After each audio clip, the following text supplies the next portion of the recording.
you have Arc Warden, backliner, Sniper, backliner, Rubick, backliner, Witch Doctor, backliner, and one Yeah. Legion Commander. And this can work. The problem is that Legion Commander has to have a good game because Yeah. you have no initiation besides like Right. Legion buying a blink, right?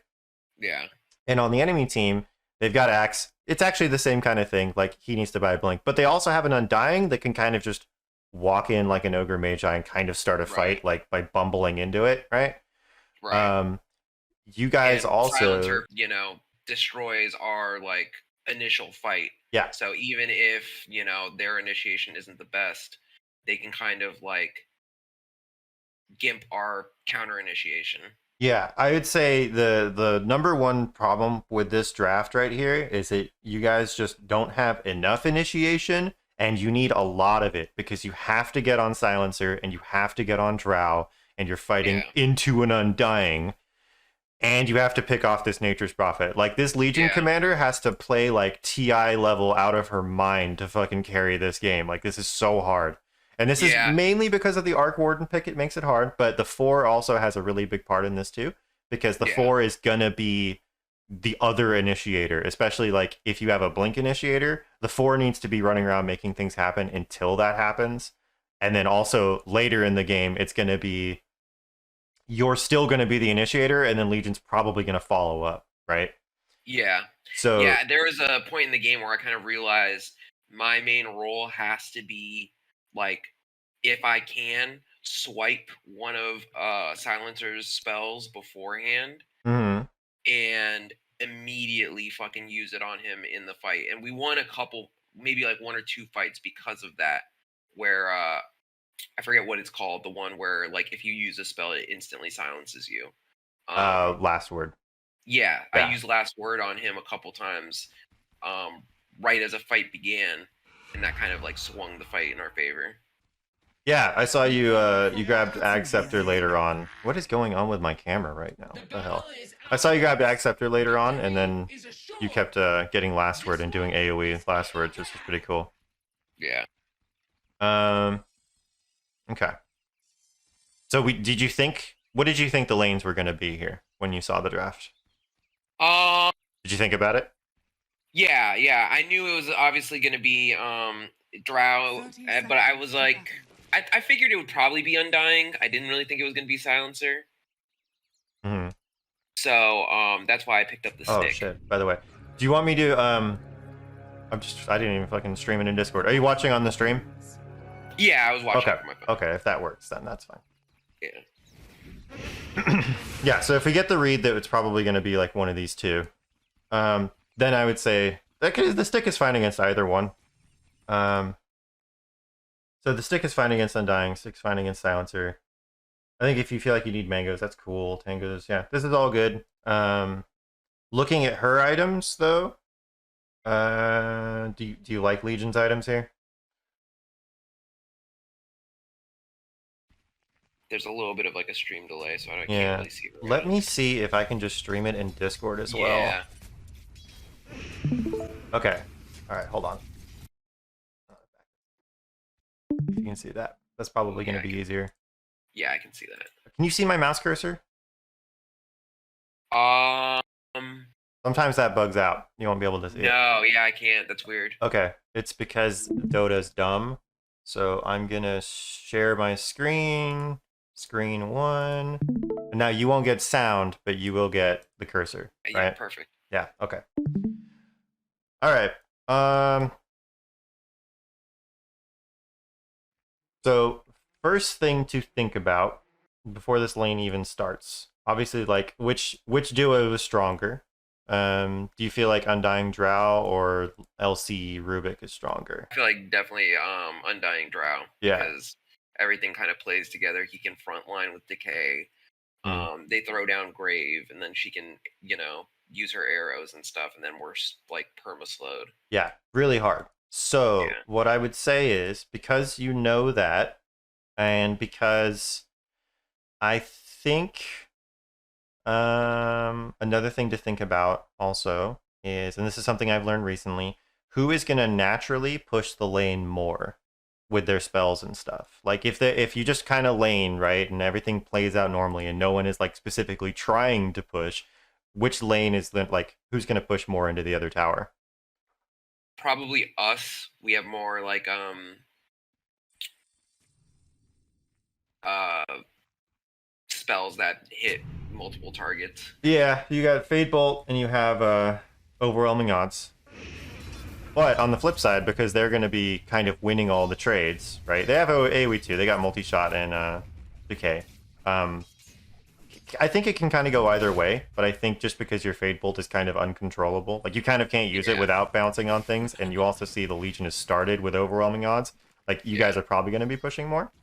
But regardless, you know you're not favored in this matchup, and you also know Legion is like super important, so it's really important that we win this lane. So these camps are going to be really important for whatever you're doing. Because I look at this and it's like, if I was playing the Rubick here, I'd be thinking like, okay, we can't win this lane, so all I need to do is just make sure Legion is like getting as much as she can, and that means they never get a pull off on us. The lane is always sitting right here. They don't get to pull this camp either, so I just have to be ready to not let them pull ever. But I need to be ready to give her as much as possible, and that includes solo XP whenever I can give it to her. But she can't really farm solo, so you're gonna have to sit here a lot. Yeah, that's kind of how it ended up. Yeah. I mean, right here, she's under tower, and she's still kind of, like, hesitating to walk up, right? Yeah. I like that you walk away to give her solo XP here as well. So the one caveat to the thing that I just said is one thing I've been learning lately is that it's actually really important for you to hit, like, a decent timing at the same time as the core. Right. Because of the way the XP changes have worked, this is something Quixotic's taught me. So if you look in this situation, like you just gave her solo XP, and you can already see like the result of it, right? So she's at 183, you're still level 1, they're both level 2 with less XP. Right. They got 4 spells, you guys have 3. So because of the XP changes, giving solo XP means that the solo won't actually accelerate as fast as they used to, and so it's less worthwhile. Because there's only so much XP spawning every 30 seconds, like here's a bunch of XP spawning, right? Here's a bunch of XP, here's a bunch of XP. It actually just physically takes more waves or more creeps dying to get to like level 6 or whatever impactful timing it is. Like let's say it's like, I don't know, like Jakiro. I've been playing a lot of Jakiro. Like when I hit like level 4, I'm like, cool, I got a stun, I got a slow, I got a dot, I can go do whatever I want on the map now. Like I'm like ready to go at 4. It's just physically going to take me longer to hit that level because I just need more creeps because the XP changes. So like giving solo XP to the core is actually like way less important, especially in these early levels, right? Yeah. When she's getting closer to like 5, you can be like, all right, I'm gonna let you get your 6 and I'm gonna piss off. But here you see you gave her the solo XP and it doesn't actually change anything. She's just level 2 and they're level 2, right? Yeah. But I like the idea. So I'd actually, what I would recommend is in the first few minutes, just ignore that solo XP concept and just try and hit level 3 as fast as possible, like with her. Yeah, gotcha. Yeah, it's something that's like, it's been so like burned into. Yeah. No, it was hard for me to unlearn as well, and I'm in the process of unlearning it. But I have noticed, like, since I've been doing it, it's been really good. Gotcha. Awesome. One support tip here, another thing I've learned from Quixotic, and actually just through a lot of experience as well. Your ward placement here makes it super easy to find both of these. Yeah, that is. I didn't realize. I figured one of them would get seen and the other wouldn't, but they were just too fucking close together. Well, I mean, you have to think about like that's gambling, right? So if you do this, you're thinking like, oh, well, if he sentries over here, then he won't find this one. But like, well, what if he just sentries in the middle, right? Which is where I know I'm not going to sentry over here. I'm going to sentry right here because then I can catch a ward here or whatever, right? So he's going to get a twofer. So what I would do in that case, and actually I think at the start of the lane, what I would do with this observer ward is I'd stick it down here. That's what I was thinking. If I could have put it in a different spot, that would have been way better. Yeah, like just to make sure, like when you're putting down an observer ward, that it's not in sentry range of where Yeah. they're likely to put one. Because you blocked the camp, if he's smart, he's going to know there's a ward here. He's going to deward it. I mean, he gets the observer as well. Yeah. And actually, That's the way, what happens. yeah, the way I learned this one was we were going through a replay, and I was in this area, and I put a ward down, and then I body blocked this camp. And Quixotic was like, "Oh, you got to be careful with that because if they walk over here and see the camp's on here, they might think it's warded, and they might go to deward it, and then just get your observer as well." Yeah. It's a little bit more complex of a situation here. But what I would say is, like, with this observer, I'd stick it back here because you know this lane sucks for you guys, and you don't really want to interact with them much. And so doing creep cutting can be an option for you, right? It's hard to do, and it kind of requires that the core knows what you're doing as well. But like, Yeah. in a high MMR game, I think that's what the Rubick would be doing here. No, absolutely. That's one of those concepts where it's like I'm always really split on whether to try something like that because people at this rank have no fucking clue what you're doing and they're like, what the fuck? Yeah, I would just do it if it seems right to you, and it seems like, okay, this is kind of what needs to happen. We don't. Oh damn! Oh, look at that shit! See, it just happened. Yeah. So if it seems like that something is going to be the right play, you just do it. That should help. That's another thing I've learned from BSJ. Like, do not worry about other. What did he say? He said, don't worry about other people screwing up your play. Yeah. Just make the right decision, and like you do that enough times, and like you'll stop playing with these people, right? Sooner or later, you're gonna get someone that like either didn't need to understand your play or like knows what to do with it, right? Right. Let me back up real quick here, because this talked about all that stuff. So this pull you did. This stuff's important too, because this is like 90% of what you're doing in lane, especially in a lane that sucks. This is like what the support does, right? So when you go to pull here, you need to think about what's going to happen. I think that's going to be the lesson for this session, actually. Like, if I do this, what's going to happen, and like what needs to happen this game. So like, if you look at this right now, when you do the pull, this is pretty likely to go under tower, right? Like, let's see real quick. And because of that, because this lane is going to like rubber band like this, like the creep's going to go down here, and then these are going to push back into you. Legion is forced to deal with these and can't actually help you over here. And so it allows both of them to kind of just walk up here and farm this the way that they did, because they have nothing else to do. Like, their creeps are sitting here, so Drow actually just gets to come farm this, and see, she gets the centaur, and she gets the little centaur too. So that pull, while it did give Legion a wave away from the tower, because the Legion didn't know how to manage it, and she didn't freeze it right here or connect the creeps over here, it just went under the tower. It actually either just resets or it rubber bands the lane again. That should help. Yeah. It helped a little bit. They ended up here, but it did give her 2 creeps. So something to think about. When you do this pull, you need to be ready to actually, like, every time you pull the hard camp, what I would say is, like, think about, okay, if both of the enemy heroes walk up to this camp, are we going to be able to fight them off of it? And if no, maybe don't do it, unless you don't think both heroes can walk to the camp, because Drow is farming like a double wave under tower, and she doesn't want to walk up here to get this third wave or something like that. You know what I mean? Like, the best pull is the one where they can't contest it, either because they die contesting it, or because she can't physically afford to walk over. Right. Yeah. Does that all make sense? Absolutely, yeah. Okay. Yeah, it's always a tough thing, because it's like, you know, the right thing always feels like, oh, I want to pull, but there's definitely situations where I know I'm going to pull this, and they're just going to literally walk over and farm this. Yeah, then you can't farm it then. Yeah. That's the lesson there. And then also, if you look here, so while we've been doing all this, Undying gets a half pull off. And I like that you're pressuring while she's solo, but you also have to think, like, are we going to kill this drow? I mean, realistically. Yeah.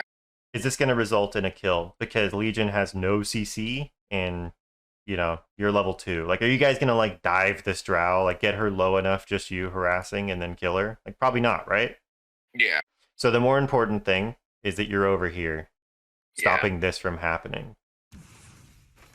Because you can't trade with her anyway. She out trades you, right? So this lane just sucks. And so the goal here is that you both of you get as much as you can out of it, get as much XP, and then you fucking get out of this lane because it's just trash. Yeah. So the way, because you don't have your ward over here anymore, I think the way you can stop this is just being on the side more and kind of mirroring this Undying and trying to keep Undying away from Legion. It's probably something I should have actually talked about earlier, right? The main threat to this to the Legion is going to be Undying just decaying her over and over, and Drow, like, you know, frost arrowing her while she's on the wave. I mean, Drow can't really chase past the wave too much. I guess she can, but like she's not going to, right? The primary threat to the Legion is the Undying, and so you just need to be like keeping Undying away from Legion as much as possible. So I would be playing over here. Actually, let me see. When would I do this? So if we did this pull, let's just say we decided to do that pull, right? So you go over here to get the rune. At this phase right now, as soon as they see that you're going over here or whatever, like if they see it or they don't see you here, they should be both running at this Legion right now. So this is a case of like, okay, your Guardian, their Guardian too. They're not reacting properly to what you're doing, so you get to be greedy and come grab this rune. But they should be both like running at Legion and zoning her off this wave anyway. But they're not doing it, so it didn't get punished. So that's the risk here. Like, I wouldn't bother going over here for this rune. I would still just be chilling right here and just like harassing the Undying away. Just sit here and just right click the Undying and just keep him off. And then you need to be thinking about, like, when would Undying want to pull, right? So this is a pull time for him. He could pull right now. I don't know what the hell he's doing. Okay. No, he is doing a pull right now. So you need to be thinking, like, okay, if I were the 5, when would I want to pull? And it's going to be, you know, around a minute 15, minute 16, or like minute 45 or whatever. When would I want to stack? 53 seconds, right? So every time that happens, because we've established that this is important, actually winning the lane, like not letting this pull happen, you need to be here, like stopping him from doing it and happening. I mean, you intercepted, which is good. So you made the right play, like, afterwards. It's kind of a question of, like, knowing that you need to do it before you need to do it, right? Yeah. And it was also one of those, and it ends up happening. Part of my like hesitation around it. I know it's something that I need to do, but I also I felt like I had to be really careful about my like spacing, because if I get too close, he just tombs, she runs over, and I'm dead. Well, then you TP out.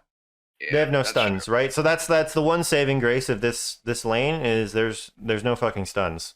So like their lane is like all harass, you know, and so and your lane kind of is too. They just harass a little bit better than you. So like if he tombs, you're like, boop, I'm going back to base. I'm TPing out. Fuck it. Sure. And that's fine with you. And the thing is, that actually, I didn't think about for sure. Yeah, I'll always be thinking about that. Thinking ahead, being like, what's my out? Like if everything goes down, right? Like, so if he casts all the spells and the drow walks over and casts all her spells, like, what happens? Like, do I have an escape? Do I just kill them? Can I get away? Does me dying even matter here? I mean, I'd say it does, but, you know, it's preventable, right? Right. Especially because you have nine charges on wand and you have a fairy fire. Like, it's kind of unlikely they would kill you unless the drow leaves this and goes and does this, which she's probably not going to do because this is a full wave, right? Right. So it would just be, can the Undying solo kill me? And because of the TP, no, he can't. So it doesn't matter. And actually, you did intercept it, but this Undying could have just re-pulled it So like Yeah. right here, if he just attacks this, he just pulls it anyway, and then now you have to fight him over this, which is fine. It's better than not contesting it, but it's kind Yeah. of like not letting him do it in the first place kind of thing. Sometimes it's Right, not right. possible to not let him do it, but you know. For sure. Yeah. I'm harping on this a lot because this is going to, like, you're playing a lot of 4, and this is, like, a massive part of playing 4, right? Even though the Yeah. game went for an hour after this, we have to remember that, like, everything that happens in this first, No, like... yeah, is the Yeah. stage for what happens later. Exactly, right. Absolutely. One of the stupid things here I'm realizing, it probably just like, fucking brain fart, whatever, is a lot of the times during these like when I'm contesting his pulls, Yeah. I could have probably just fucking hit the camp creeps to stop them from going, but I try like intercepting the lane creeps. I don't know. I just realized that. I'm like, Let me why- see. So you're talking about, and he does this pull right here, this one here? Yeah. Okay. So you're saying that you could have just killed off the jungle creeps? Yeah, or tried to like prevent them, like take the aggro from them Mm-hmm.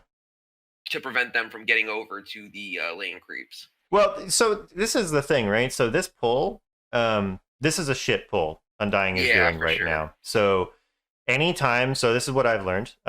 Try not to pull the 5-minute wave, because the 5-minute Yeah. wave has the catapult in it, and the catapult is immortal and will just sit here fighting forever, which means your catapult gets to go and hit their tower, right? Right. So this is a shit pull. I'm sorry, Undying. Don't do this pull anymore if you're watching. So you don't need to stop this because Drow is like, he's kind of creep cutting for you. You can take advantage of this. She's stuck under tower, right? Drow doesn't really want to be like tanking creeps under tower, but she's got to fight these 3 creeps. He's pulling a catapult. You actually want this to happen because your catapult's going to go hit their tower, and then she's going to be stuck there even longer, which then you could go do a stack and a pull or whatever you want to do. Like, this is a massive window for you. And you're both here. Yeah, just kill this jungle creep and then do whatever you want with these creeps, right? This is Yeah. great. You don't need to stop this pull from happening. I like that. This is fine too, but yeah, you guys could have just fought it right here. And then this is the problem, is that you guys just pull under the tower again. Yeah, that's So- what it's one of those like unfortunate situations where it's like, I can't really communicate to this person why they need to like fight it not under the tower. I mean, you can just like, that's probably going to be a really big learning curve thing for you, especially like, like in this bracket, right? Because people don't really know how to think about the game in this way, or maybe they're not familiar with like concepts like creep cutting and stuff like that. You kind of just need to be able to do it yourself, and you need to be able to tell people like what you're doing. Be like, Yeah, yo, let's freeze creeps. Like, freeze the creeps right here. Just hold them here, hold them Yeah. here. And if she's like, no, I want to pull them under tower, like if you can, like if you're a Clockwork and you have like Tranquil Yeah. boots, you just freeze them under tower. Like, True. don't let her Yeah. be a dumbass, right? You kind of can't do it True. with a Rubick. That's, yeah. what are you gonna do, right? Yeah, I've literally had games where I'm like pulling and they walk to attack the camp. I'm like, dude. Yeah. This defeats the entire purpose of why I did this. Yeah. There's fucking creeps dying under tower while you're over here attacking the jungle creeps. Right. So I guess, I don't know, what's the easy way around this? Not relying on fancy crap, which would be only doing things when they're absolutely the correct thing to do so that no one can screw it up. Yeah. By the way, you've had like 3 chances to try and stack this. I would have tried to stack this Yeah. by now. Dire's middle tower So, you is know. under attack. Bottom is missing. Again, this bounty rune doesn't matter. Yeah.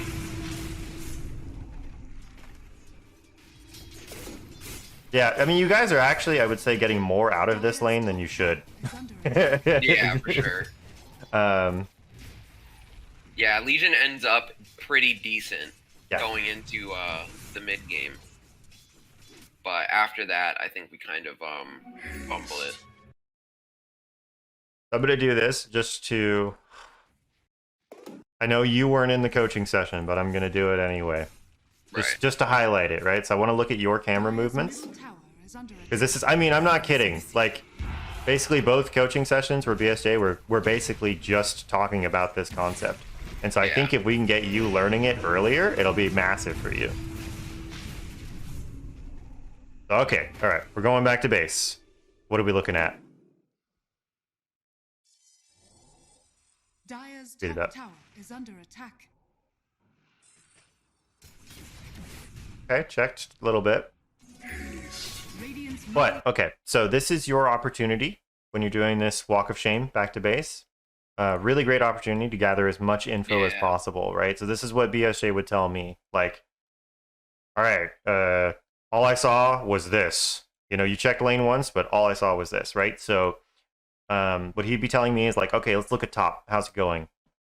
Axe has Vanguard. He's level 5. Sniper's level 5. Let me get this free camera. Boom. What is this looking like? Okay, Witch Doctor's a little bit under leveled. Okay, he went 1 point in stun. I mean, this is like if we were really, really good and could grab all the info as fast as possible. I'm just highlighting like what is possible for you to have seen at this point, right? Okay, mid is not here. So empty lane, and he's level 7. He's going Maelstrom. That tells you, okay, he's going to be farming. He's going to be a greedy-ass Nature's Prophet who's farming. This is going to be a problem. Probably need to kill this guy on repeat. Yeah. Axe is probably having more of a game than he should because he already has a Vanguard, right? And then obviously looking at your own lane, you can say, okay, LC 6, she's 5. When I come back to lane, we can get info. I think I went back too far here. Or no, I didn't. You TP'd back. But that's like all the info that you could try and gather right there. You could say, okay, we have a ward mid, like, so I don't need to ward mid for him. You can check Arc Warden, be like, okay, did he buy a bottle? Do I need to TP mid and refill his bottle? Huge thing to be thinking about, Yeah. by the way. Every time you go back to base as a support in the lane phase, check your mid, you know? Do they have a bottle? Yeah. That's another. I've had some sad stories with that. Oh yeah, dude, it happens in Dude, my games. I'm like, dude, I'm gonna TP mid. I ping his bottle. I ping his TP. I ping where I'm going to TP to. I'm like, Yeah. give me your bottle, and they don't do it, and I'm like, fuck you, man. Like it's so Yeah. annoying. It happens. I had one worse. I was playing mid, and my support happened to TP to me. Yeah. I'm thinking, oh, cool. This dude knows what's up. He's gonna refill my bottle. I give him my bottle. Goodbye, bottle. Just walks off with it. Yeah, I was like, okay, cool. Oh no. Well, Oh GG. no. Well, what are you gonna do, right? Sometimes it doesn't work out. That is funny. But do you get my point here about like Yeah, for sure. what, gather as much info as possible. Yeah, like there's no point. At that point, like, there's no point to me clicking over and over. Just fucking click towards fountain Yep. and then look around. Totally. And that's going to be not just a support thing. Like if you can work this concept of just like gathering info into all of your games, like it's going to be huge. Doesn't matter what hero you're playing. Right. It's just that when you're playing a support, you typically have more time to do this stuff Yeah, because absolutely. you're sitting Not behind focused on last cores. hitting. Yeah, you're just standing there, you're stacking, you're warding. Like you have a lot of time to be like looking around, right? Yeah. So anyway, okay, so that's all right. Hope we get that. I'm not going to harp on it anymore. Tower is under attack.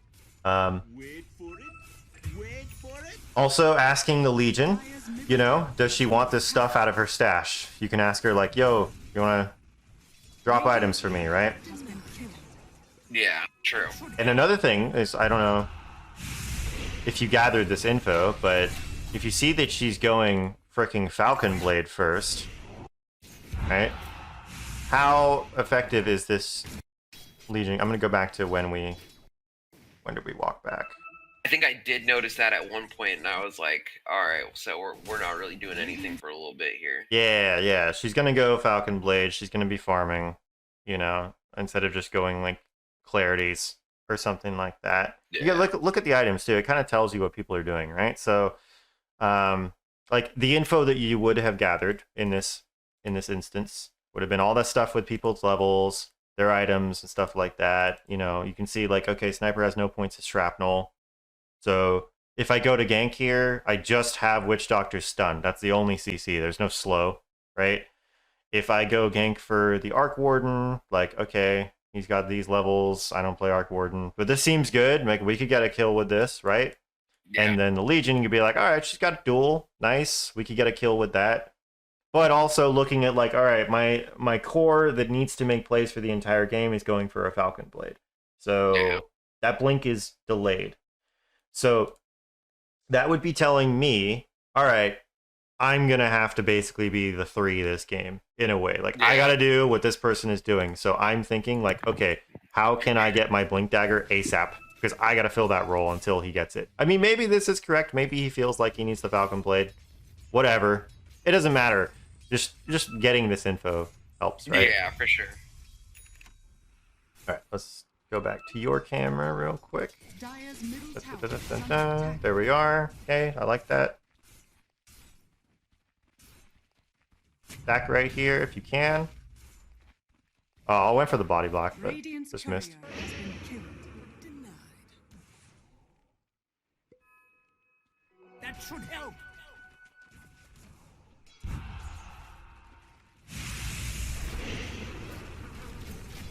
Oh no. Well, Yeah. he tried. But that was Bottom you is know, missing. that happened as a result of going for that rune instead of just blocking, or not blocking, but Well, both. Fantastic. I mean, it actually, if you to be fair, it happened because of both. Because we didn't body block. I mean, we tried to block with the ward, right, which is great. But then you got to be looking at the clock right now. So like, even though Undying is scary and whatever, you need to be willing to just like stand in this shit and take the harass.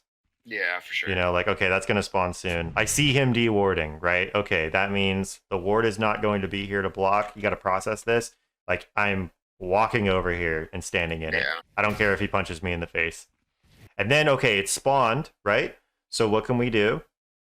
We need to be here to de-aggro as soon as he pulls. Now, we're not even going to talk about whether Undying should pull here. I don't think he actually should. This is great for him. But, like, if he's going to, Radiant's what's my courier response? has been killed. What you can do to really screw with his pulls, just attack the creeps right before he would want to pull them, right? You can just punch him right now. He can't pull because they're out of position for him to do it. Right. That should help. And then, so now the pulls happened, right? Doing this is like, you want to try and do it, but I would say, again, because this pull that he's doing is not good, because these creeps are going to go under tower. This is another one of the instances where you can actually just let this happen. You don't need to stop this.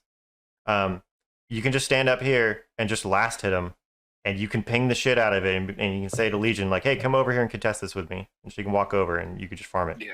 It's actually the same thing as when he pulled the catapult wave. Like, it's the exact same thing. She's stuck under tower, and you guys can both come contest, so you guys should just do that. You don't need to do this. And this is why, right? And then also, on top of that, like, if you walk to the right, you're going to eat frost arrows. So if you're going to do it this way, you need to walk up. Yeah.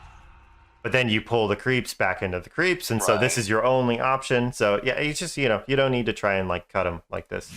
Yeah. All right.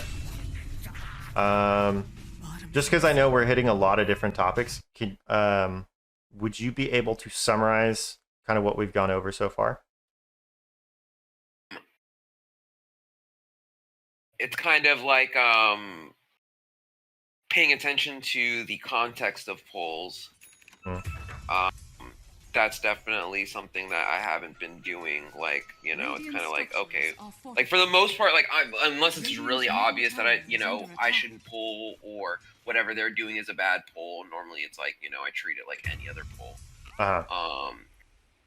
Keeping vision around the map, or my eyes around the map, in times where I don't need to be, looking at my lane. Taking XP for myself when it makes sense.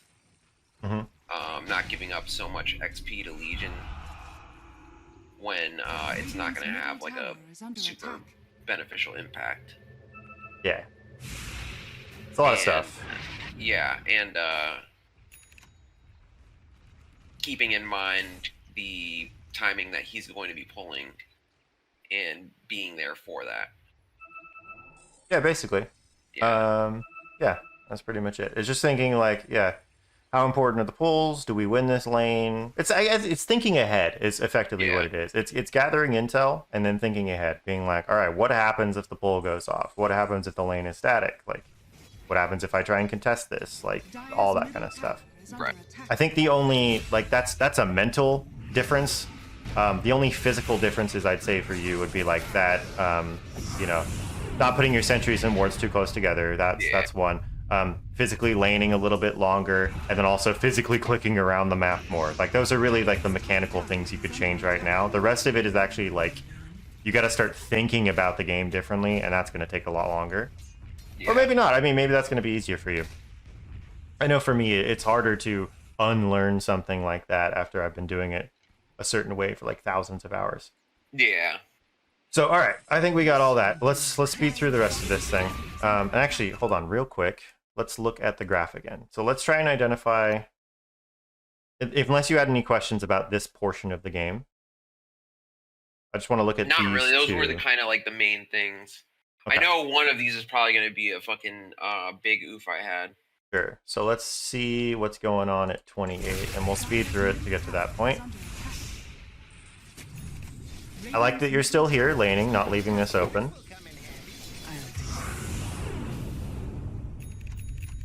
That's good. Yep, I like this. I love this. Farming empty lanes, super important.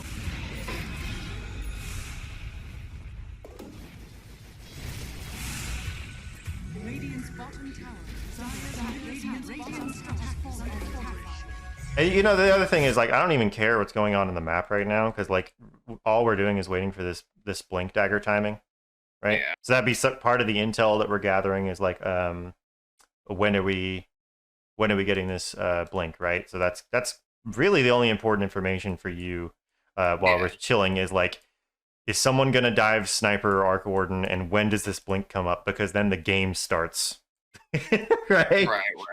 One sec. Cinerus, hi, do you also coach Archons? Yeah, man. Yeah, if you want to get coached, we can do that. Absolutely. Let me finish this one up, though. Whoops. Okay. Remember, we're looking for 28 minutes. What happens at 28? I love this ward behind the tower. That's cool. I think the one thing that you do really well is you're generally pretty good mid-game fights, mid-game positioning, and that execution. You're good at that. So I don't think I really need to talk about that stuff. Because whenever I watch you, I'm like, why the hell is this guy still in Guardian? Like, he doesn't play like a Guardian. Like, what's wrong? You know what I mean? It looks fine. Like, you outplay people. It's, you know, it's good. Not always. I mean, I see things too, but... Yeah, absolutely. So we're going Aether for Staff, right? Yeah. So what do you think I'm going to say about this build, given the context of like everything we talked about at like the beginning of the draft? Not going for something like a blink, where I could initiate, just kind of solidifies that Legion is going to have to play even harder. Absolutely. You're kind of building backliner. You're building like save items and stuff like that, right? Yeah. I'm okay with the Aether Lens, you know, that's fine or whatever. I'm okay with a Force Staff, but I do think like you're going to need to actually use this Force Staff aggressively, like, and it probably would have been better to just buy the Blink. You can buy both. Yeah. That's cool too. But I do think the sooner you get Blink, yeah. I thought about, I didn't want to end up becoming like basically just food for the other team, because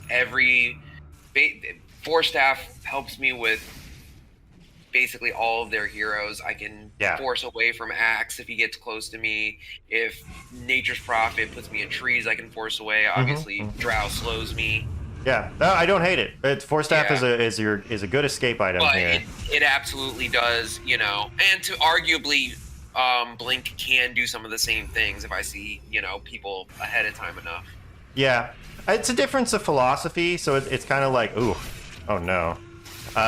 It's a difference of philosophy. The idea, like, with going blink first would be like, I'm not going to need the escape because I'm going to blink in when they can't do anything about it anyway. True. Right? And I don't care if they throw spells on me because we're going to double blink on their ass and kill them and it's fine, right? So we're just looking for the pick-offs. Yeah. Yeah. Super important because you also, you have the blink. They have backline stuff that needs to be jumped. And you got this goddamn Nature's Prophet that's going to be a massive problem for you and you're going to kind of need a blink to actually deal with him. Dude, Yeah, seriously, I think, every time I see a Nature's Prophet in my game, I'm like, oh shit. Like, what? How are we going to, like, win this game with a Nature's Prophet? It is seriously the only thing I care about. I have been traumatized by Nature's Prophet at this point. Yeah. What were you going to say? I think I underrate Blink on heroes that I feel like I can get blown up real easy.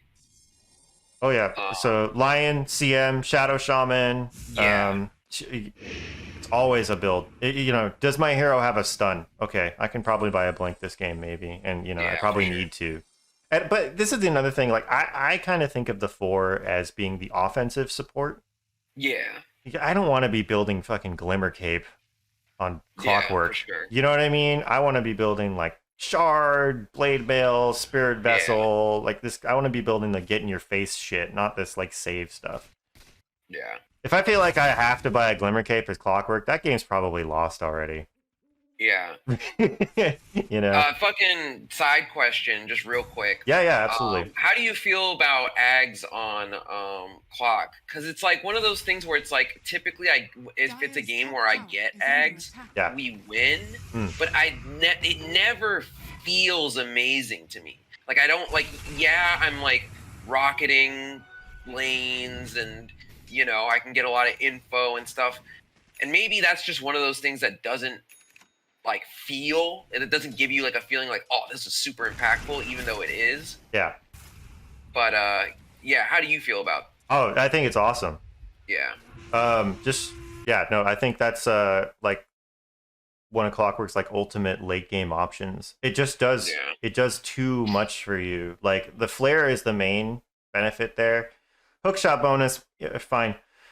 The cogs bonus attack speed can be really sick in certain games if you're fighting a Phoenix or an Undying, anything where it's like we gotta kill something by just attacking it, like a Wraith Pact or whatever. That attack speed can be sick. Can also let you like hit towers too. In those weird scenarios where there's nothing else to do and I just want to punch a tower. Yeah. But you're right. Mainly the benefit is the flare. Yeah. No, I love it. I think it's really good. I'd always be thinking about an Aghanim Scepter. I don't think you need to rush it. So typically my builds, let me look at my Clockwork game. So it's the last one I played. So my item progression, it does vary from time to time. So I'm usually going Tranquils. If they have a strength or a healing hero, which is really common right now because of the stupid Bloodlust meta, I'm thinking about how early I can get an urn and then how quickly I can get the vessel, right? Yeah. The shard, how much do you buy the shard on Clockwork? It really depends. For me, I feel like situations where I buy shard is like when they have kind of like super mobile heroes. So it's like sometimes like Mirana, if she's gonna jump around, and I can get like some extra vision, and like that will help me hook her. Yeah, those are normally like the situations where I'll buy that. Okay, I'm pretty Or if I sure. feel like I need like just that much extra escape. Yeah, definitely. The chase potential, the escape potential, really good. I'm pretty sure, bro. I build shard every game. Okay. Like I'm looking at it. Yeah, I I always buy it. It just gives you way too much. It's also super fun. It's so stupid. It's super fun. It's the best. It's so great. I love Jetpack. It's wonderful. I buy it every game. So my reasoning for buying it is like it lets me initiate like a madman because Yeah. I can just fly away, woo! But the vision it gives is the main thing. Like Yeah. it True. is so nice to be able, like, let's say it's like a Roche fight and you're like, don't worry guys, I'll scout, and you flare here and fucking just like fly over the pit and you see everything. Like flying vision is so friggin' OP in this game. Like that's the main reason I get it. It's just like Yeah. move speed, flying vision, flying movement. I mean, that's literally all it does, right? But the flying vision, I think, is the primary benefit. Because like if you're Yeah. fighting in an area like this and they're like juking you in trees, like they can't juke you. You just fly True. over and spot for your team. And I'll have instances where like I'm not even going in the fight. I'm just like flying around the edges of the fight to give my team vision and to like be a nuisance. And I'll like fly, like let's say a fight starts here, you know, whatever. I'll like fly around here and I'll like fly into their back lines and do shit, you know, or like I'll fly Yeah. over here and then hook in from a different angle. It just gives Yeah. you so much stuff. It's like seriously, every game, just start buying Shard. It's broken. Hell yeah. It's really good. I typically go Tranquils on Clockwork. Yeah. Yeah. Me too. If I feel like it's one of these stupid games where like, oh great, we have a Windrunner off lane, I'll be like, all right, maybe I go Face Boots and I just be the 3, something like that. I'm usually buying a Vessel if I see it's a good game for a Vessel. I buy a Yeah. Blade Mail sometimes. Again, if I'm playing more of this, like if I'm the only initiator, I will build a little bit differently on Clockwork. I'll Yeah, build more absolutely. armor and stuff. I'll prioritize Phase Boots, Blade Mail, BKB, stuff like that. If Yeah. there is initiation besides me, then I go more of the utility. So then I'm going Tranquils, maybe a Force Staff, Lotus Orb, Vessel, stuff like that. But Shard's always in there. And Scepter, Yeah, for sure. I buy it every now and then. I find it's too expensive typically, but in the late game scenarios, it can be really strong. So I don't think it's a Yeah. super duper priority. Yeah, that's how I feel. I've even watched like pro games where it's like it's the like first main item they buy, and I'm like, that does not seem good. But it's normally Thanks, man. it's Thanks for the follow. typically, the game's already won. Like Yeah. they're gonna win at 20-30 minutes. Yeah, it's your luxury Yeah. item. I think it's a good Yeah. luxury item, but it's not super critical. Yeah. I think there can be games where picking up can be good, and those are going to be games where vision is deciding everything. Yeah. I don't think you're going to run into that too often, and probably not Right. at this level, right? Right. All right. Okay, so we skipped that point we were talking about. We wanted 28. That's where the game kind of swung back. That's probably a more efficient way for me to do this, but around there, that's where we kind of threw. All right, so we got an 8K lead right now. Let's see what's going on. I'm going to put it on, yeah, Fog Dire. The hell? This is not Fog Dire. What's going on? What is up with these replays, bro? What? The fuck? Radiant's top All tower right, there we is go. under attack. Cool.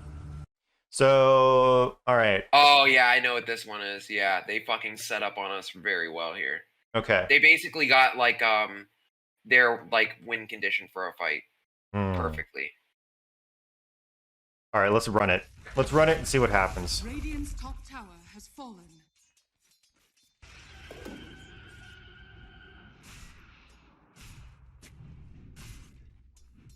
Like an axe double call or something like that. He kind of like baits us into thinking that it's only him there, Ah. and I think they counter initiate. Okay. Oh, Legion's going first. Okay. Yep. Axe initiate. Into silence. Into silence. Into tombstone. Yeah, you guys got baited. Okay. Oh no. Okay, that kill is very bad. I think you two dying, whatever, but that kill, they just gained 3K off that. Yeah.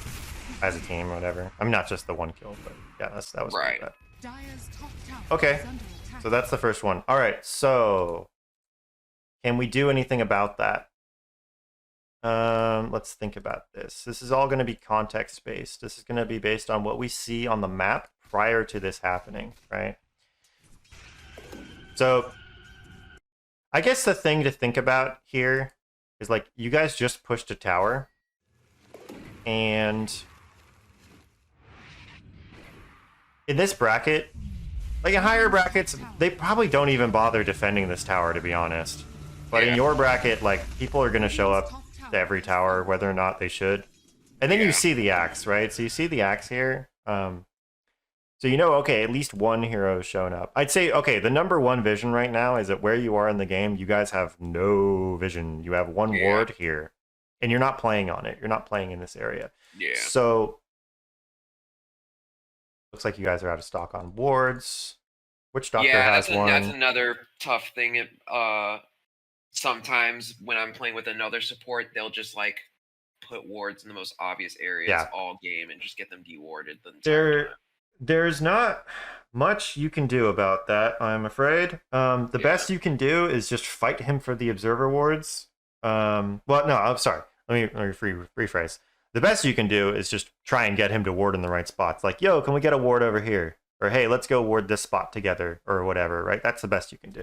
Like, if he doesn't know where to ward, try and just tell him, teach him. But if you can't do that and he's not listening, now you have to fight him for the wards. Right. But regardless of that, we don't have any vision, right? So the issue we're having right now is Roche up. Kind of skipped. Roche is up. So the issue you've got right now is that you guys kind of need to play in this area because Roche is up, but your only vision is here. And so, I mean, normally I'd say, like, if your vision sucks, you have to play on what vision you do have at this phase of the game. Like, you guys kind of should be in this area. This is the dire disadvantage, right? Because you kind of want to be up here too. So, I mean, you need to be in this area. You need vision. Ideally, we'd have vision on their side of the map. We don't have any. They don't have any either, by the way. They have tons of defensive vision. But that would be the ideal. The ideal would have been that we snuck in here at some point and got some, like, crazy deep ward, like, like back here, or like back here, or, down here, or something like that at some point in the game, so that you can spot where people are on the map at least, Right. Because if you see, let's just pretend that, like, after you guys, like, want to fight down here, you, like, walk down here and got, like, a deep ward, and you saw the drow, like, walk past it, and then you see the axe up here, and be like, all right, okay, we're not going to get 5v5'd here, at the very least, right? You know that. That can help a lot in these late game scenarios, like getting deep vision down. Give yourself more intel, and when they're grouped, when they're not grouped. It gets harder with, obviously, Nature's Prophet and Arc Warden. But, I don't know. I guess, what can you do personally? I think you just gotta not be here. Yeah.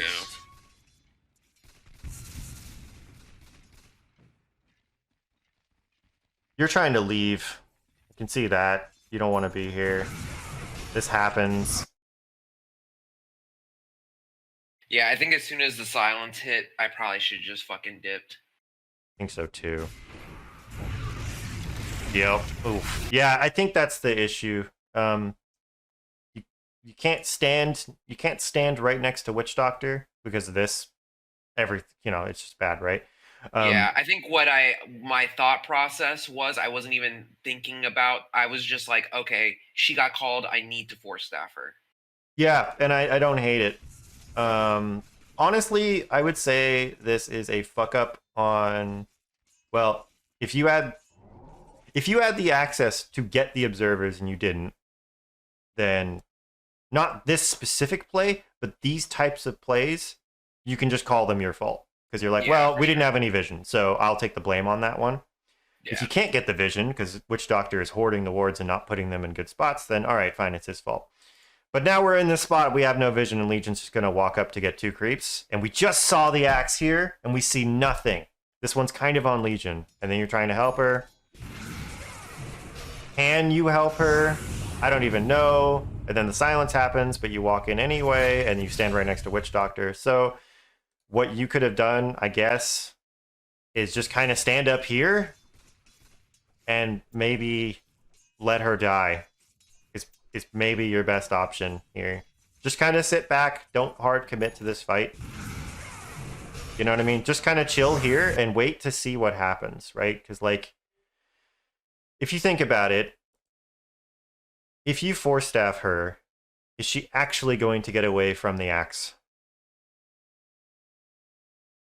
And kind of like 50-50, but it's also like they have heroes that could follow up past that too. I mean, the axe can follow up himself, right? Like he's Yeah. he's a fast hero, right? And she's Yeah. got battle hunger on her. The force staff play, the only way this is going to work is if you are already in position to do it as soon as the taunt happens. Because by Yeah. the time that you're actually getting in range to do it, you look at your force staff range. I went back a little too far, but you just mouse over your force staff range.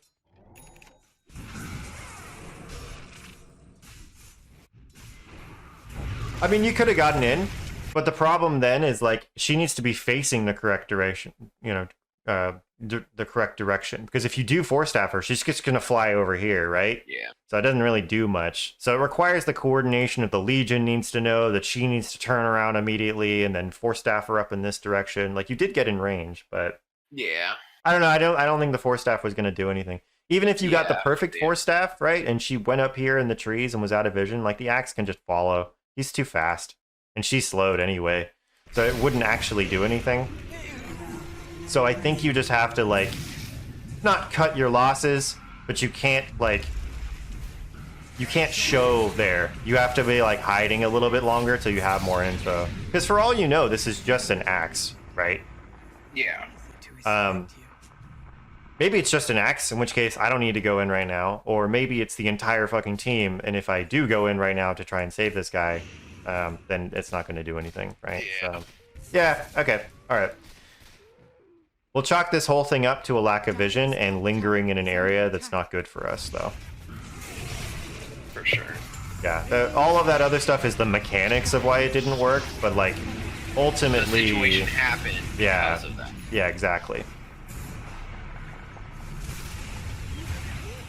Alright. And then the other one we need to be looking out for is, like, roughly 38 minutes. I'm pretty sure I know. I like that you're shoving waves. What's that? I said I'm pretty sure I know what that one's gonna be. Okay. Is under attack. By the way, so just so you know, like, because I think one issue I was having a lot when it's like, oh, I need to get wards down, but when do I ward? Because if I go ward, they just kill me, right? Yeah. After you kill these guys, Yeah, no, absolutely. I always think about that as like yeah, part of the benefit of winning a fight is like, okay, we won the fight, heroes are dead, we got some gold, but the biggest thing is now that allows us to take map control. yep, absolutely. And so I like this one, right? I think you guys could have just run straight into Roche here. Yeah. So that's another thing. If you want to talk about, like, big game decisions, like, we just wiped their playmakers. We killed their axe. Silencer's dead. They don't have Undying. Yeah. See, the only thing about Roche for me at this rank is like there's so many situations where I know like that is probably the play to make. People it's so many situations like this, like they're up in 20 seconds. Yeah. Now that should be enough time for us, but we have to do that immediately. Yep. It Yep. takes like fucking a minute to get people to go to Roche. Oh, in this absolutely. rank. Absolutely. It is so yeah. painful. So, okay, so what can you do about that? So, it comes down to communication again. Yeah. So I guess, so from your perspective as a solo player playing in Guardian, right? All you can try and do is try and create the optimal conditions, right? So Yeah, and a lot of the time I try to like proactively tell, hey, this is how the game's gonna go. We win this fight, we need to do this. Okay. Sometimes Yeah. it gets the result. A lot of the times it doesn't. that's, I but mean, then it's that's still, you know, that's something. it, right? So, like, that's That's basically it. All you can do to ensure that these objectives happen are make sure that you guys have good vision, they don't have vision, and that you've told your team ahead of time, and then you've told your team in the moment. So it would have been, in this instance, okay, I know Roche is coming up, right? Regardless of this fight happening or not, it's I need vision in this area so that we can win a fight around Roche, or we know if they're sneaking Roche, or whatever the hell. Like, okay, step one. Get vision in the area that I know is the correct objective. Let's say the correct objective is the mid-tier 2 tower, right?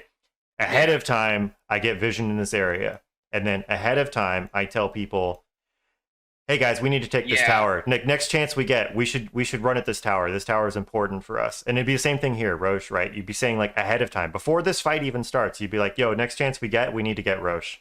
We should be thinking about Roche. Roche is important. And just emphasize it. I forget who said it. I don't know if it was BSJ or Kezu or somebody I was watching, but they said that you should basically ward where you want your team to play, because like them just having that vision is just psychologically going to make them feel like this area is safe. Yeah, no, that's absolutely true. You can kind of trick people into playing in areas, and I've noticed. You learn this on your own, by the way, by putting down bad wards, right? Yeah. So, like, for instance, when we were in the situation where this was the only ward we had, right? Yeah. Did Witch Doctor place this one? Yes, Witch Doctor placed this one. So if Witch Doctor was trying to learn from his own games, you know, he might be in a situation where he placed this ward. This is the only ward on the map, and his entire team is sitting in the triangle, and then the enemy team just takes Roche, right? Yeah. What can he learn from that? Well, I put the ward down and everyone played on it, and now it wasn't in a relevant spot, so we weren't in a relevant position. It's totally true. But it's also thinking like, yeah, I can push people to play in areas by putting vision there, but also if they do play there, they need the vision, right? Yeah. So it's a double whammy. Like, I mean, I guess it's obvious, right? Put your wards in good spots. Yeah, absolutely. it's the lesson there. It's kind of like, you know, it's kind of like how you think about putting them in good spots. Like sometimes what I'll do is also I'll think, okay, if I can't get my team to do this, where does the enemy want to play? Mm-hmm. And then I'm going to proactively set vision there, so my team goes, oh, they're doing that. We can do this. Yep. Yeah, man, I think it's like you understand all these concepts. So maybe it's just finding a way to like execute on them, or maybe it's just some of the whatever. Stuff I also think is like I struggle a little bit more with heroes that require different positioning, like Rubiks and stuff like that. Which is part of why I try to play them. But I do well with like heroes where I can kind of jump in, like Stan King, Clock, obviously. Yeah. Those heroes where I can just kind of like, you know, not the positioning just feels a little bit more obvious to me. I do. You get to initiate. You I mean that's what it is. So like when you were playing mids, you liked Ember Spirit, Void Spirit, right? When you play supports, you like Clockwork, like you like initiators. When you're playing offlane, like you play Sand King, right? That's just your play style. Yeah. So I think 4 is a good 4 or mid or 3 are probably good positions for you to be playing. That's just something you recognize about yourself. Like I am naturally an initiator, right? Yeah. And at this rank, and I find it's the same thing in my games. Like, and I'm fucking Ancient 4. Sometimes I'm in the same scenario too, where I'm like, well, we need to take this fight, and if I'm a hero like fucking Oracle or something, I'm like, I hope my team takes the fight. But if I'm a hero like Clockwork, I'm like, let's go, and I just start it. You know what I mean? Like, so I just get to decide on my own because my hero has that capacity. That's a big part of it. Yeah, is it's like I can just be like, all right, well, my team needs to do this. Fuck it, I'm making them do it. Yep, and that's again coming back to that fucking Blink Dagger, right? Like Rubick's a hero. You can buy a Blink Dagger. Like you can totally sort of do that here. You can be like, hey, I'm just gonna make the play. Fuck it, I'm blinking in. I'm stunning. You know? Yeah, for sure. Yeah. All right. I think we get that then. Our mid-game vision, our ability to initiate, really important. Here, do you mind if I pee real quick? Yeah, sure. We can pause here. We can pause, no problem. All right, Cinerus, you still hanging around, man? You getting anything out of this? Any questions so far? This is a long one. We've been talking about this shit for a while. I need to find a way to make these shorter. How'd you find my channel, by the way? I am so hungry. Grab a chewy bar. Word where you want your team to be. Pepe notes. Basically, yeah. Let me grab a granola bar.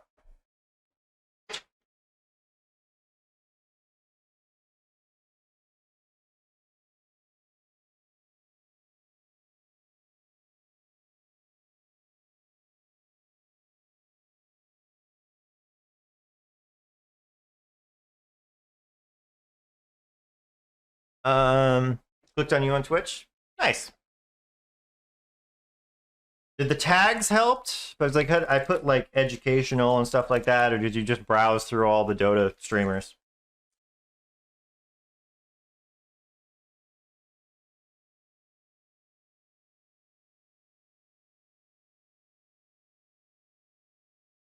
Okay. Nice. All right, I'm back. All right. Cool. All right. We got all that. So we're looking for 38 minutes with the next thing.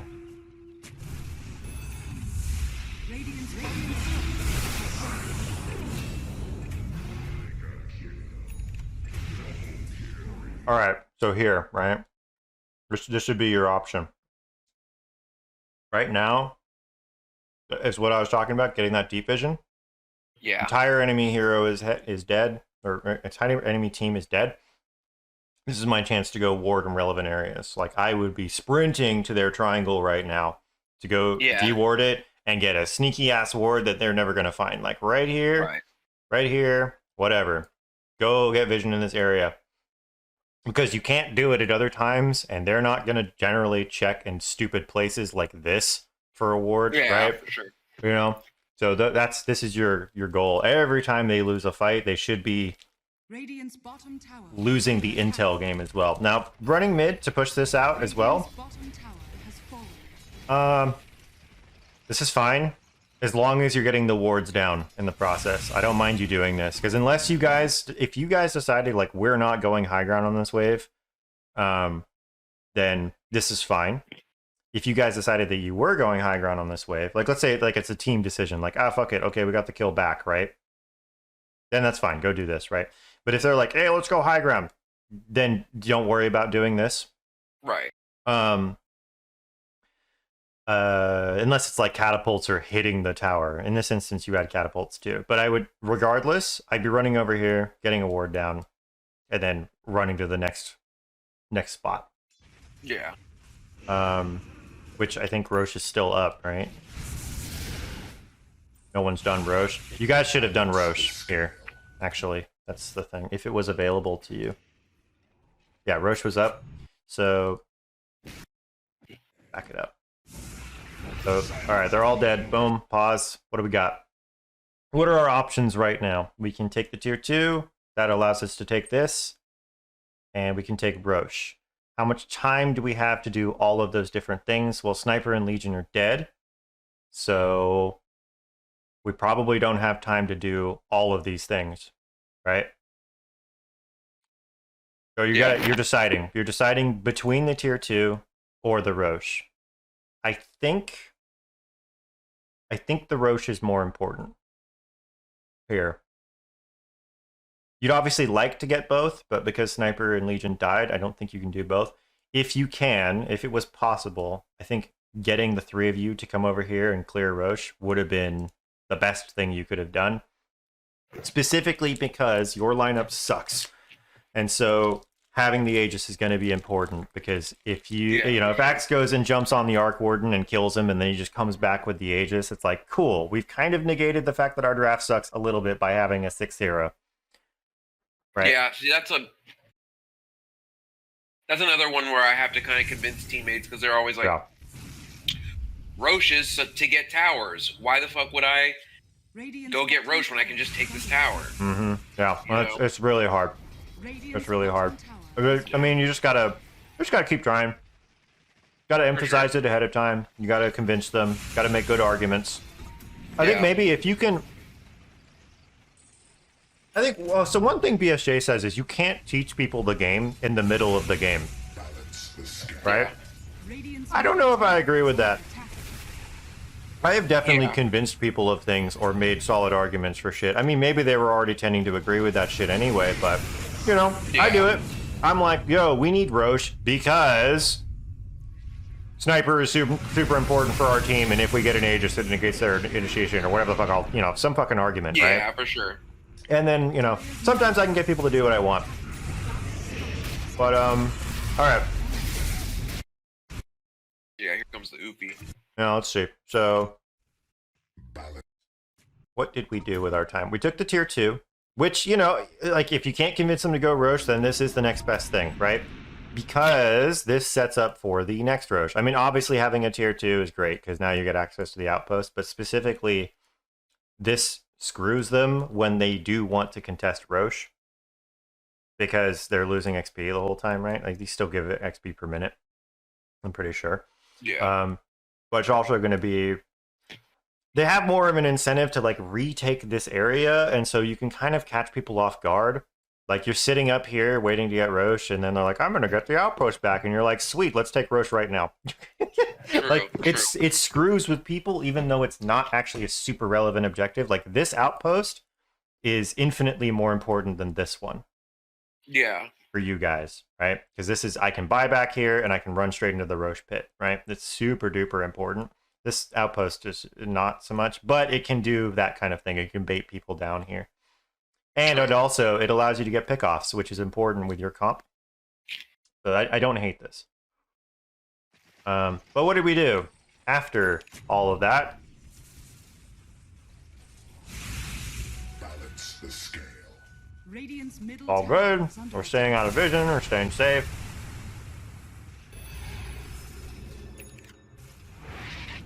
How did those hit you? Okay, did you think about that when that happened? Let's see. You get smacked by the Nature's Prophet ult. Balance the scale. Radiant's middle tower is under attack. Boom. I didn't Okay. think about that.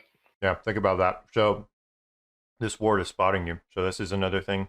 You got to look for these clues, right? Because when you're playing For support, sure. you're also playing against the other supports. You got to think about like what clues give me vision on there, or give me an idea where their vision is. Like, you know, Yeah. did the creeps follow me uphill when I retreated uphill? Right. Oh, must have a ward. Is his bullshit hitting me while I'm completely out of vision? Okay, must have a ward. Look, keep an eye on this stuff, because this is a massive tell.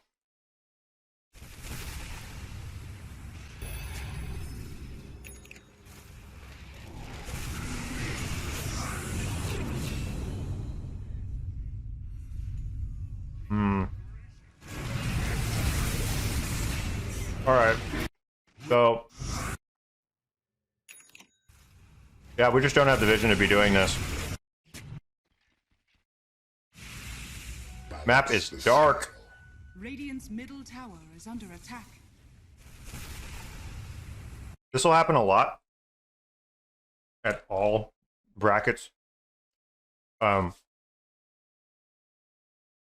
People get stupid. They're like, okay, we won this fight. That means we're stronger. Yeah. No, You're not stronger. You won this fight because of execution, because the enemy Yeah. team fucked up, because you outplayed That's- them, whatever. Really, so many times, you Yeah. know, I've been in situations where it's like they've been beating us all game. We won one game. They're like, all right, the tides have swung. And it's like, no, Yeah. it was a situation.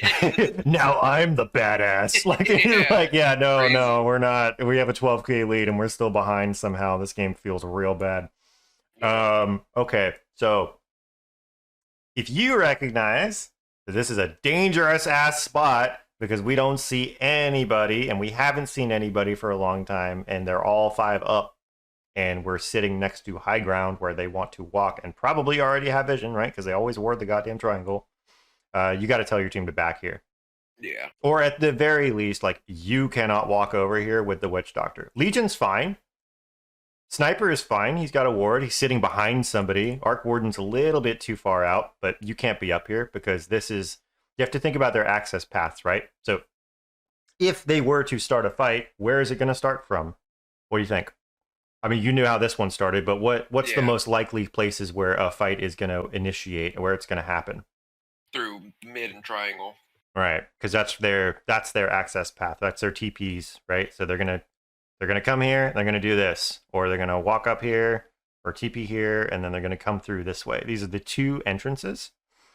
They're probably not gonna wrap on sniper like this. Yeah. It's totally possible, but they're probably not going to. And they're probably not going to come from this direction. So you and Witch Doctor are like being the front door for your team, and your heroes don't do this very well. Right.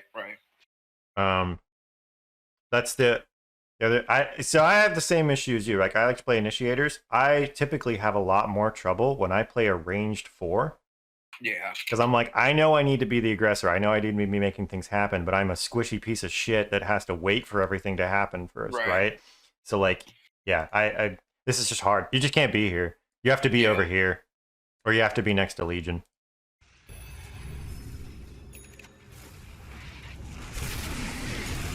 Oof. Yeah. By the way, that happens because of that ward. Yeah.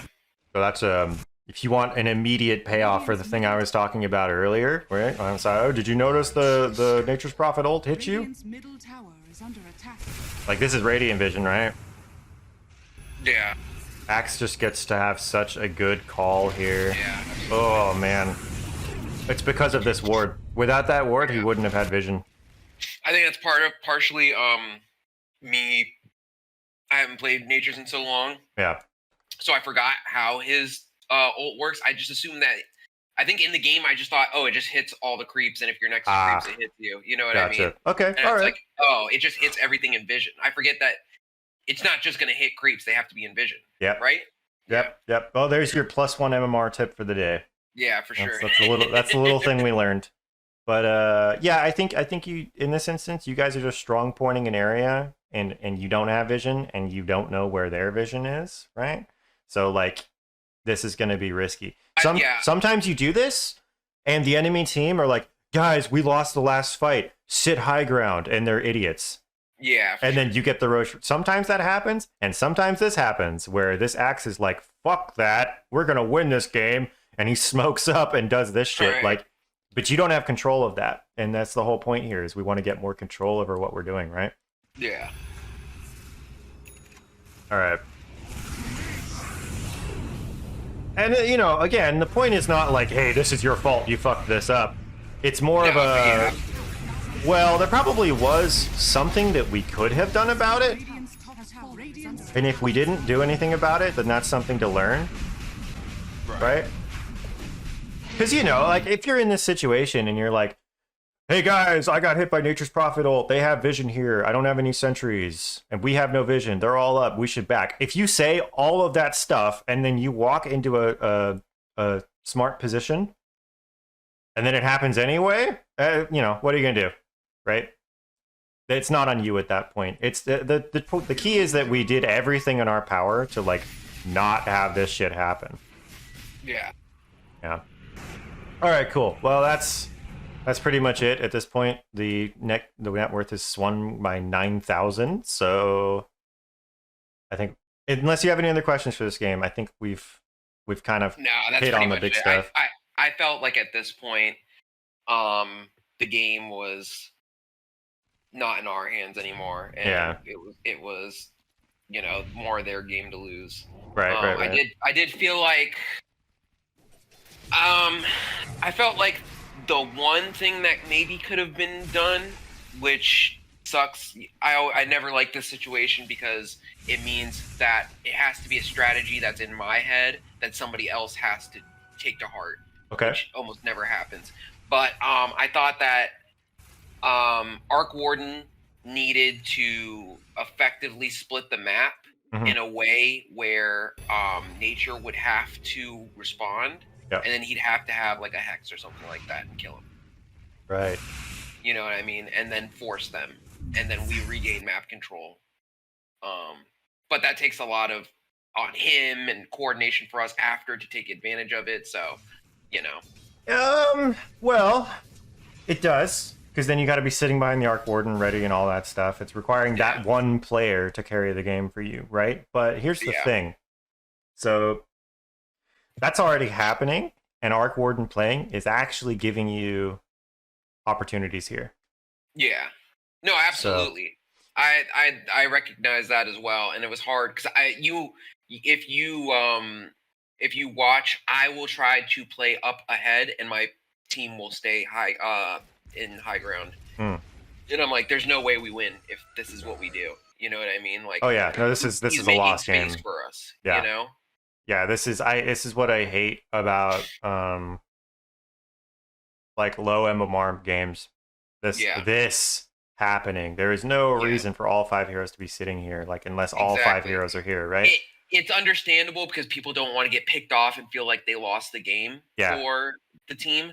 But it's like it's that we lose or we lose. You know what I mean? If you do that, we lose. Yeah. You know, you have to take the risk at that point. You're totally right. You're thinking about it the right way. But here's what I was gonna say: Arc Warden doing his Arc Warden thing actually did force a response and gave you information, and they screwed up. So Drow fucking TP'd down here with the Aegis, right? So she's kind of one of their main win conditions right now. Because like without the Drow, like they really don't have a lot of like damage besides like Nature's Prophet build and carry. You know what I mean? So this is kind of their team. If she shows here, this is where you smoke. Yeah. Because any fight that happens up here without the Drow is pretty much going to be probably a solid win for you guys, I would say. I mean, the Silencer's an X factor, but this is the best chance you're going to get. Like, she's showing here. Oh my God, Silencer's here too. This is the information we need to be gathering. And then for some fucking reason, Axe is showing mid. Like, how the hell did that happen? Oh my God, we have so much info off of this. This is the kind of stuff I'm learning to start using. Boom. Okay, this is it. So we see Drow, we see Axe. You can take this area back now. They screwed up. This is where you smoke, you go. And maybe you can't get your team to go with you. Fuck it. You solo smoke and you walk over here and you start dewarding and getting wards in here and all that stuff. Like, this is your time to go do things. Maybe you don't want to go here. Maybe you go down here. But you can go down here and just farm fucking jungle camps. Like, you don't have to sit here, but you can actually, you have the power to do this because you see 2 important heroes. Like, you have escape items. You can just walk out here and do this, I think. Yeah. Yeah, I think, at this point, we've seen 3 heroes. There's at max 2 heroes here. It's at max Undying and Silencer right here. If you can get your team to run in here and retake this, like, this is where you can swing the game back. Yeah. See, that's what I was thinking is, like, you know, what needs to happen is they need to fuck up like that and make a stupid response. Because that's what I noticed. So many times they had so many people react to his clone. Yeah. So I'm like, we need to punish that to the point where they're like, okay, we need to send one person. And then Arc Warden needs to be able to fucking kill that one person. Yeah. Well, I mean, that's how we retake the game. So did you communicate all that stuff? Yeah. Okay. That's it, man. That's all you can do. All you can do is just try to get the vision to enable these plays. Try to play heroes that can do solo plays. Try to itemize to let yourself be a playmaker, and then communicate to your team. And then that's it. That's all you can fucking do. If they don't want to listen, they don't want to listen, and that's whatever, right? Yeah. All right. Cool. Dire's bottom tower I think we kind of got it, because this just hurts to watch. Like, if you look at the after this, it's just pain. You watch this, like, you guys actually have so many opportunities to leave the base. Yeah, that's what I think people don't realize, like, how bad just staying in base is. Because, you know, there's always been those games, especially in low MMR, where a team just executes, like, the team that should win just executes the fight so poorly. Yep. And you end up coming back because of that. So people always think the best option is stand in base. That you're taking the least amount of risk, which is true, but you're also not farming. The enemy is farming the entire map, the entire time. You're just slowly dying. Yeah. You know, you're basically bleeding out.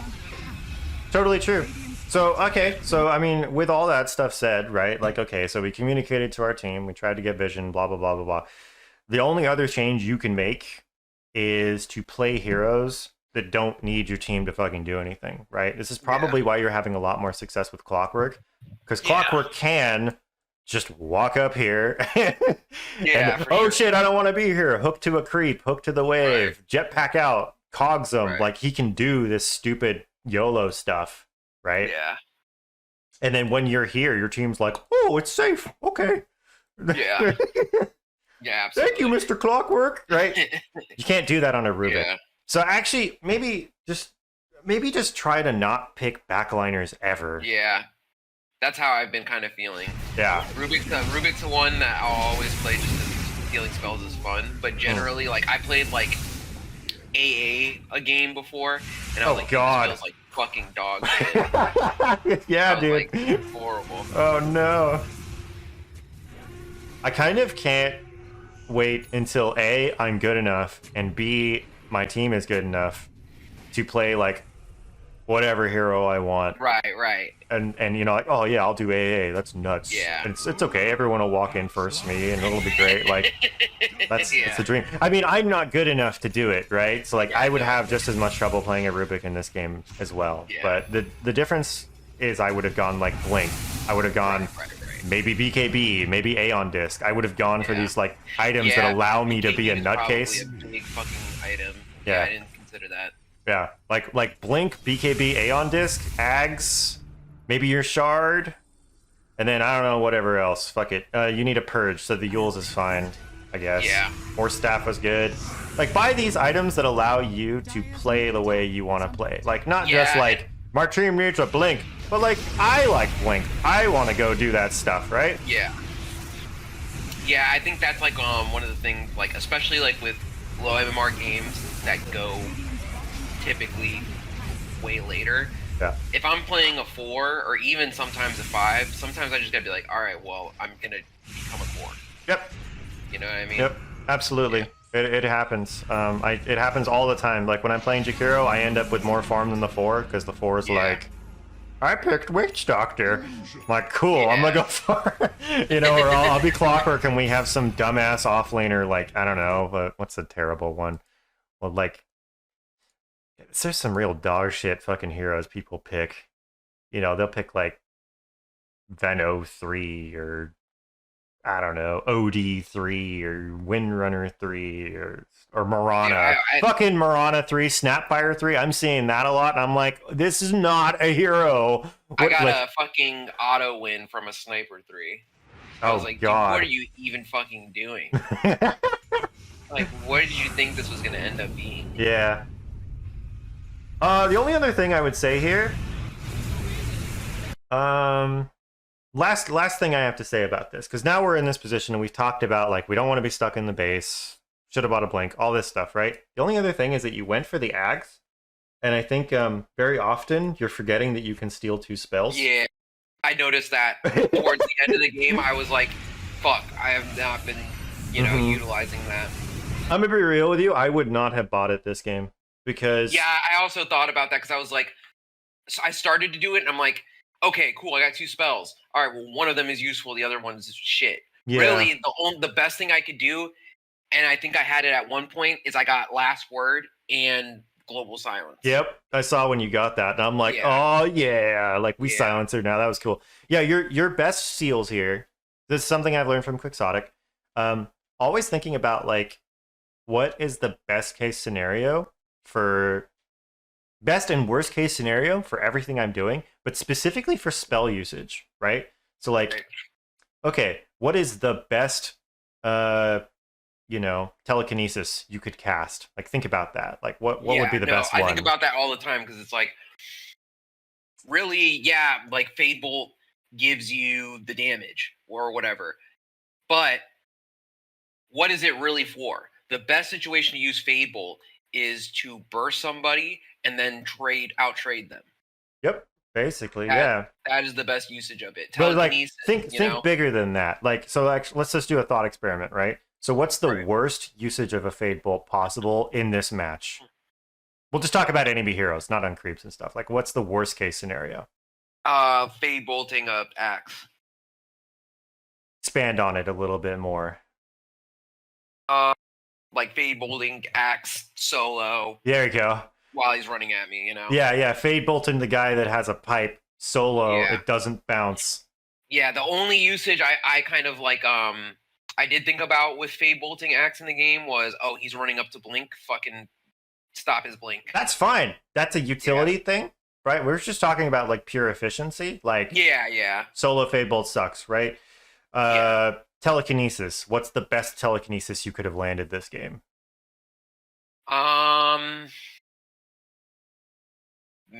Depending on positioning, if axe jumps and calls, picking him up and throwing him into his team to stun them.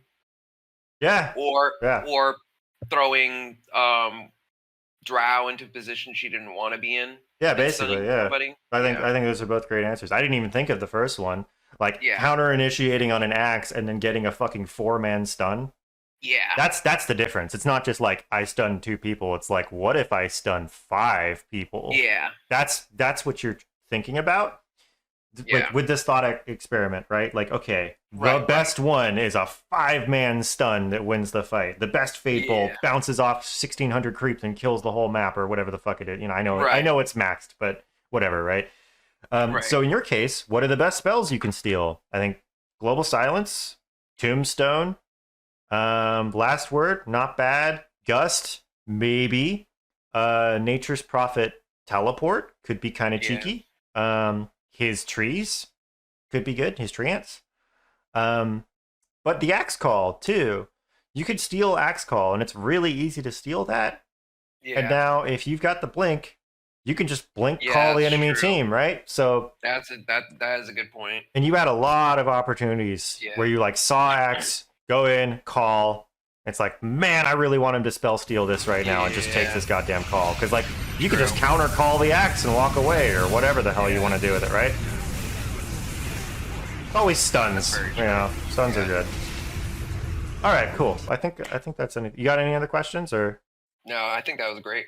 Cool. Okay, because we've been going for like an hour and 30 minutes, and I could keep talking, but I feel like if we keep going too much, it just all blends together, and it's hard to actually get anything out of it. Right. No, I feel like I got a lot. Okay. What are the highlights? Give me top 3 lessons. I think I'll break it down in like stages. So laning stage, it was know when it's beneficial to leech XP and when it's not. Make sure that I am paying attention to when they're going to pull. Keep my wards separate enough to where they can't de-ward 2 wards with 1 ward. Yep. And in times where I don't need to be looking at my lane, I need to be looking at other things and gathering information.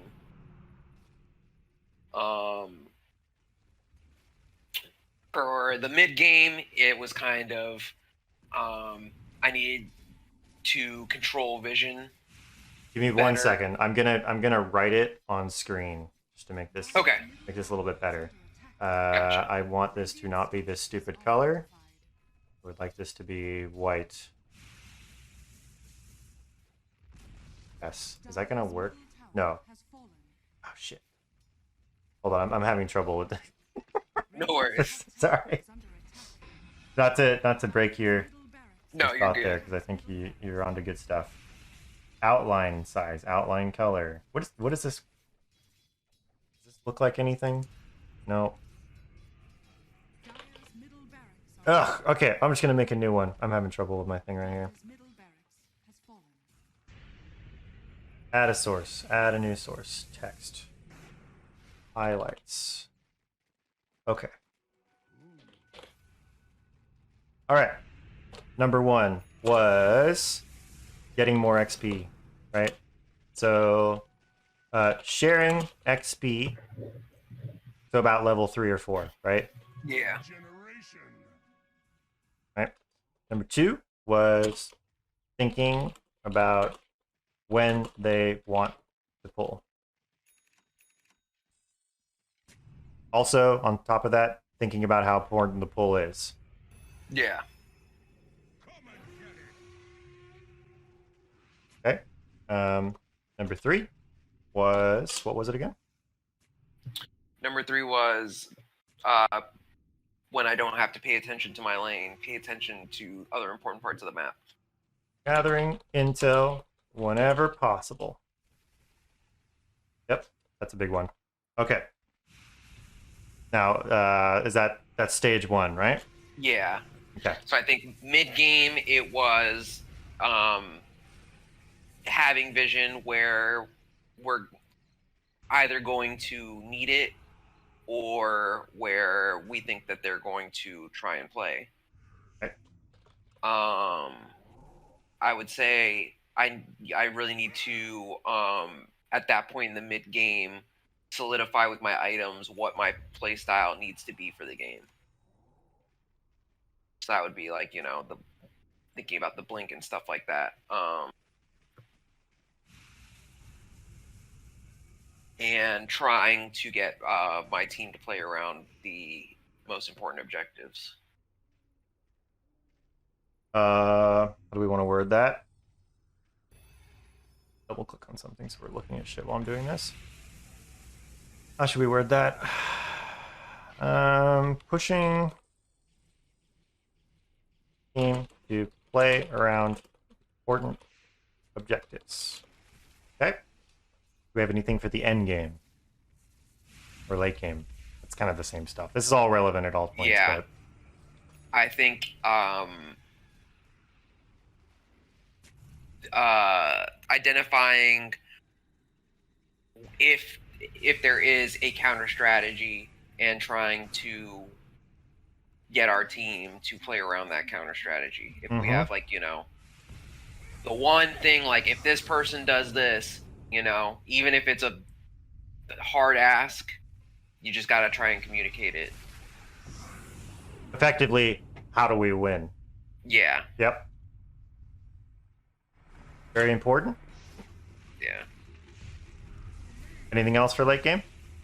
I think that's all pretty good. If that's all we get out of this, it's like a lot of shit right there. So, but if you have anything else, think just maximize spell usage. Probably, just think about, you know, like what we said before is what can I?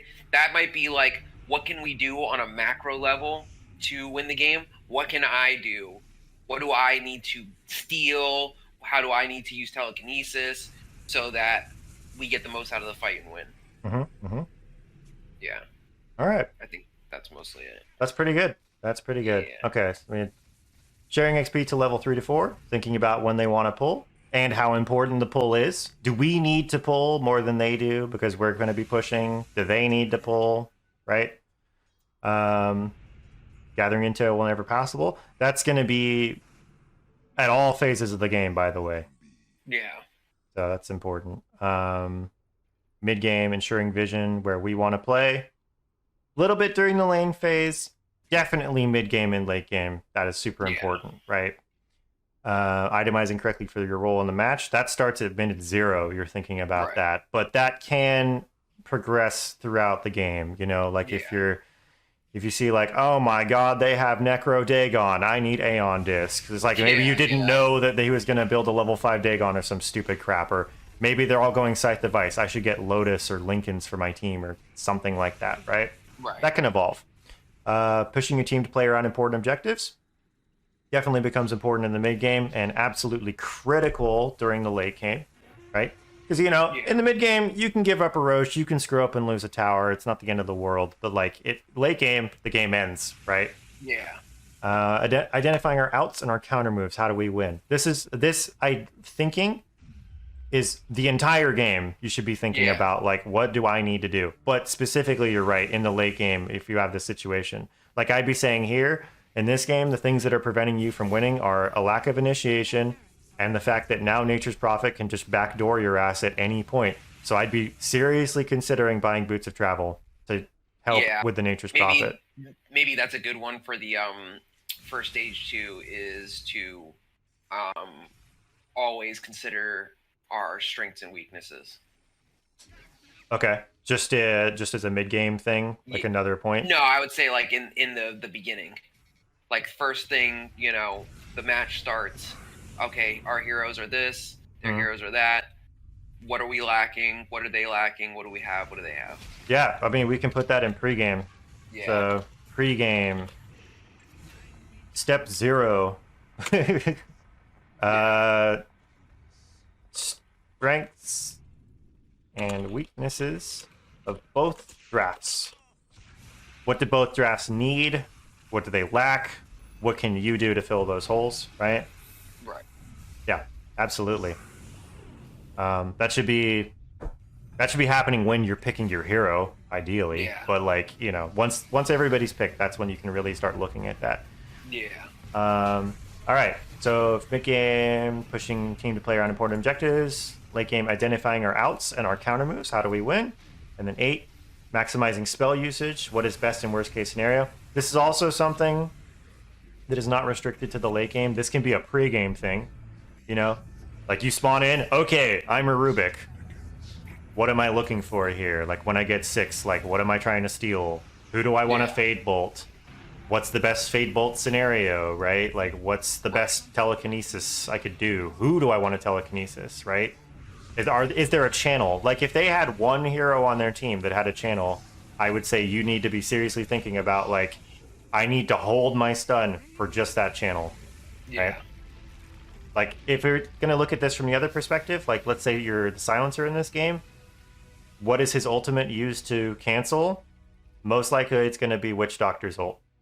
Yeah. That's what he's looking for. He's waiting to see Witch Doctor ult. He's going to ult to cancel that. And then any other time, it's going to be a weird initiative thing where, like, oh my God, Legion's about to blink. I'm going to silence so she can't duel or whatever the hell. But usually you're looking for the optimal one is like canceling a channel. Yeah. But throughout the game. Absolutely. Okay. Cool. That was a lot of stuff. Holy crap. Yeah. It was All right. it was a good one. Definitely. I hope that's helpful. Absolutely. I think I'll just go ahead. So I'm streaming it. I'm also recording it. I'll see how the quality looks on the stream because I'm either going to highlight this thing or I'll just turn the whole thing into a video. Cool. Are these videos when I upload them? Do you go back and watch them? Are they helpful or? Yeah, sometimes it's like, we go over stuff, but like like we said, it's so much stuff Yeah. that it's like, oh shit, I made this mistake again. Didn't we talk Mhm. about this? Let me go look at that. And that's my fault. That's because we go for almost 2 No, you're hours, good. and Yeah. it's too much. I really need to find a way to condense that down to like a 20-minute thing, and just look for like Yeah. a few things. What are the big things we're messing up? Whatever. I need to do Yeah. that differently. Like kind of like how you had the session with BSJ, and it was so focused on Yeah. one major thing. It's Yeah. like I'm not gonna forget that. Right. That's Right, all we right, talked right. about. I mean, there were other little Yeah. things too that we talked about, but that was like the main takeaway here. Here we have like 8 takeaways. It gets kind of hard. So, Yeah.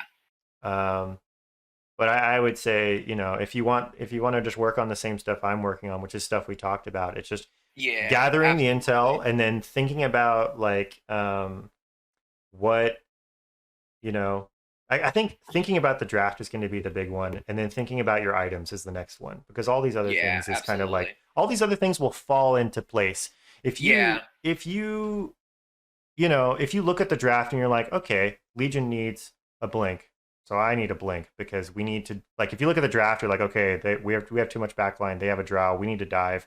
That means who's going to buy the blink? Legion and me.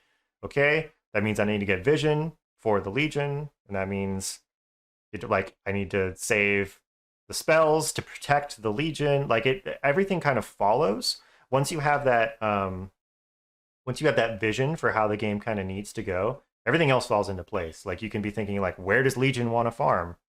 I'll devote the wards to her. Screw this sniper. I care about if Legion gets her blink on time, so I'm gonna make sure she has wards, right? Yeah. And then Roche is always going to be an objective. Okay, let's try and make sure like Legion's in that area and I'm nearby, whatever. It all follows. Yeah. All right, cool. I think we're good then. Absolutely. I appreciate it, man. Yeah, definitely. I hope it's helpful. I need to get some food, something fierce. Yeah. I So, feel you. yeah, we'll call it here. I'm gonna do my YouTube sign off. Thank you for watching, guys. Check out my other videos and check me out on Twitch at Mr. Rip TV. Cool.